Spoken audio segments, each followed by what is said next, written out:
اعوذ باللہ من الشیطان اللعین الرجیم بسم اللہ الرحمن الرحیم۔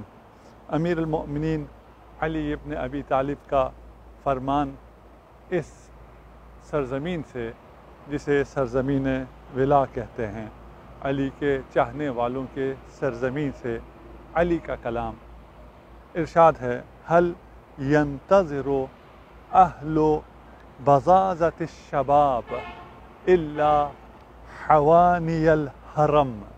کیا بھرپور جوانی رکھنے والے کمر جھکا دینے والی بڑھاپے کے انتظار میں ہیں؟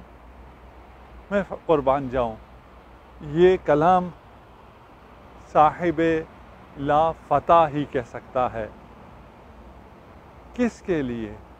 ان جوانوں سے خطاب ہے امیر المؤمنین کا کہ تم قیام کے لیے کمر جھکا دینے والے بڑھاپے کے انتظار میں ہو کہ ابھی تو عمل کا وقت نہیں ہے، ابھی میں نے نماز نہیں پڑھنی، ابھی نماز تہجد نہیں پڑھنی، ابھی عمل کے لیے بہت وقت پڑا ہے، جب عمر آ جائے گی تب قیام کروں گا، تب رکوع کروں گا، تب سجود کروں گا۔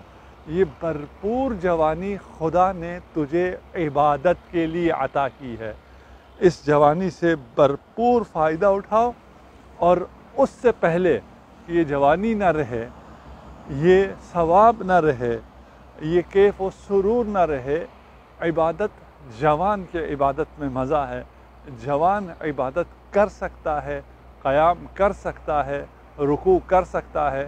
اس وقت کے انتظار میں نہ رہو جب تیرا قیام کرنے کے لیے کمر نہ رہے، جب سجود کرنے کے لیے پاؤں میں گھٹنوں میں دم نہ رہے۔ جوانی وقت عمل ہے۔ وہ امیر المؤمنین جو یہ ارشاد فرماتے ہیں کہ مجھے جوانوں کی طاقت سے زیادہ بوڑھوں کی رائے پسند ہے، وہاں عمل میں وقت عمل جوانی ہے۔ جوانی میں کیا ہوا عمل خدا کو محبوب ہے، خدا اس کو بہت زیادہ پسند کرتا ہے، اور استکامل کے راہ میں جو سفر تیزی سے طے ہوتا ہے وہ ایام جوانی کا عمل ہے۔ امیر المؤمنین اے جوان تجھ سے ارشاد فرما رہے ہیں، ابھی عمل کا وقت ہے، ابھی تجھ میں قوت ہے، ابھی تجھ میں طاقت ہے۔ اگر انتظار کرو گے کہ کل، آج نہیں کل، تو کل پھر تمہاری کمر جھک جائے گی۔ اگر زندہ رہو، ہو سکتا ہے کہ یہ فرصت کے لمحات ہی ختم ہو جائیں، اور اگر زندگی رہے بھی تو وہ طاقت عبادت باقی نہیں رہے گی، وہ طاقت اطاعت باقی نہیں رہے گی۔